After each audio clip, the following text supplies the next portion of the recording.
Hello friends, सभी को good morning. आप सभी को आपके अपने यूट्यूब चैनल KBSS स्टडी पर सभी लोग को स्वागत करता हूं। हम लोग सॉल्व कर रहे थे प्रीवियस ईयर के क्वेश्चन लोअर PCS के।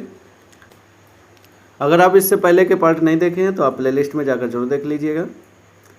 ये क्लास इंपॉर्टेंट है। जो भी लोअर PCS की तैयारी करें या PCS की तैयारी करें तो आपके लिए ये क्लास बहुत ही इंपॉर्टेंट है। आइए देखते हैं सिख धर्म से किस प्रकार के क्वेश्चन पूछे जाते हैं। आज का टॉपिक हमारा है सिख धर्म। पहला क्वेश्चन हमारा क्या करा, गुरु ग्रंथ साहिब के संकलन को प्रमाणित किया था। किसने प्रमाणित किया था तो इसको याद रखना। गुरु गोविंद सिंह ने ये प्रमाणित किया था, तो इसको याद रखना। गुरु ग्रंथ साहिब के संकलन को 1706 ईस्वी में गुरु गोविंद सिंह ने प्रमाणित किया था। इस संकलन में शेख फरीद, संत कबीर, नामदेव, गुरु तेग बहादुर जैसे अन्य हस्तियों के लेखन को जोड़ा गया है। आदि ग्रंथ को ही गुरु ग्रंथ साहिब के नाम से जाना जाता है, जिसकी रचना की बात करेंगे गुरु अर्जुन ने किया था, तो इसको याद रखना। यह पुस्तक गुरमुखी लिपि में लिखी गई है, तो इसको याद रखना। आगे बात कर लेते हैं। अगला क्वेश्चन हमारा क्या करा, किस सिख गुरु की जयंती गुरपर्व त्यौहार के रूप में मनाई जाती है, तो इसको याद रखना। गुरु नानक की जयंती गुरपर्व की त्यौहार के रूप में मनाई जाती है, तो इसको याद रखना, इंपॉर्टेंट है। आगे बात कर लेते हैं। अगला क्वेश्चन हमारा क्या करा, पहले इसकी व्याख्या देख लेते हैं।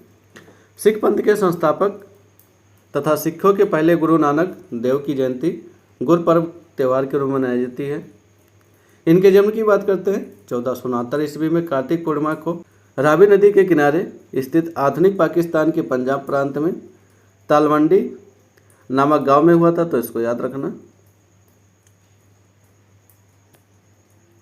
आगे बात कर लेते हैं। अगला क्वेश्चन हमारा क्या करा, फिल इन द ब्लैंक आपको भरना है। वर्ष में गुरु गोविंद सिंह ने बैसाखी दिवस को अनंतपुर साहिब में सिखों की समान बैठक बुलाई थी तथा खालसा की नींव रखी थी, तो इसको याद रखना। खालसा की नींव कब रखी गई, 1699 ईस्वी में रखी गई, तो इसको याद रखना।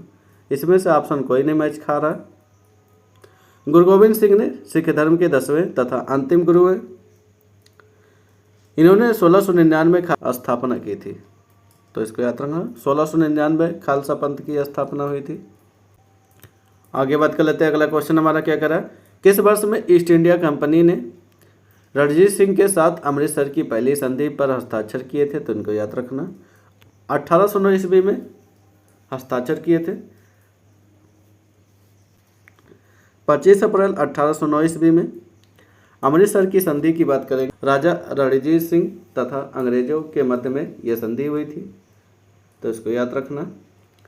इस संधि पर मेटकाफ और रणजीत सिंह के हस्ताक्षर किए गए थे। संधि के शर्तों के अनुसार बात कर लेते हैं तो सलर नदी को दोनों राज्यों की सीमा मान ली गई थी। सलर नदी के पूर्व के राज्य अब अंग्रेजों के पास चले गए। इस समय शासन कौन कर रहा था, लॉर्ड मिंटो प्रथम कर रहा था। भारत का गवर्नर जनरल था, तो इम्पोर्टेंट है। आगे बात कर लेते हैं। 10वें या आखिरी सिख गुरु कौन थे, तो इनको याद रखना। गुरु गोविंद सिंह जी थे, तो इनको याद रखना।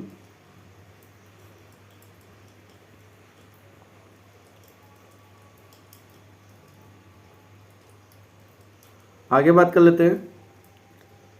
सिख धर्म में 10 गुरु, सभी के नाम देख लेते हैं क्रम के अनुसार। पहले गुरु नानक देव थे, उसके बाद अंगद थे। अमरदास तीसरे नंबर पे थे। रामदास चौथे नंबर पे थे। अर्जुन देव, उसके बाद में हरगोविंद सिंह थे। हर राय 7 नंबर पे थे। हरकिशन उसके बाद में 8 नंबर पे थे। तेग बहादुर 9 नंबर पे थे। गुरु गोविंद सिंह 10 नंबर पर थे। तो ये सिखों के क्रम थे। आखिरी में बात करेंगे गुरु गोविंद सिंह थे। आगे बात कर लेते हैं। अगला क्वेश्चन हमारा क्या करा, लंगर की परंपरा किसने आरंभ की थी, तो इसको याद रखना। लंगर की परंपरा गुरु नानक जी ने आरंभ किया था। सिख पंथ की स्थापना की बात करेंगे, गुरु नानक जी ने किया था। वह सिखों के पहले गुरु थे जिन्होंने लंगर की व्यवस्था स्टार्ट की थी। आगे बात कर लेते हैं। अगला क्वेश्चन हमारा क्या करा, किस सिख गुरु ने आदि ग्रंथ संकलित किया था? तो इसको याद रखना, गुरु अर्जुन देव ने आदि ग्रंथ को संकलित किया था।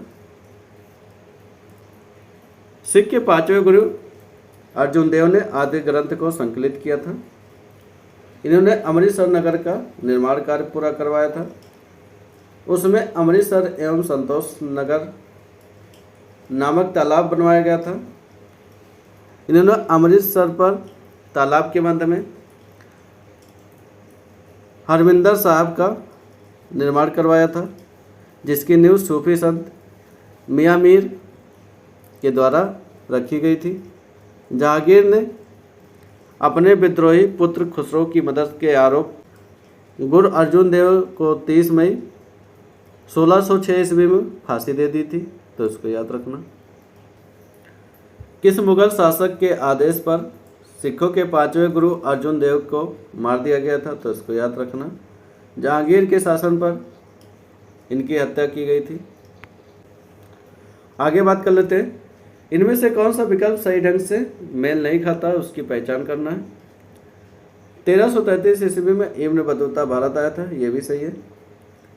1506 ईस्वी में गुरु नानक का जन्म हुआ था, ऑप्शन 20 गलत है। 1506 में ना होकर 1469 ईस्वी में हुआ था इनका जन्म। 1290 में बात करेंगे, मार्को पोलो ने भारत का दौरा किया था, तो इसको याद रखना, सही है। 1458 में वास्को डी गामा कालीकट में आए थे, ये भी सही है। तो इसमें गुरु नानक का जन्म की बात करेंगे तो 1469 ईस्वी में हुआ था, ये गलत सुमेलित है, ऑप्शन नंबर 20 सही है इसमें।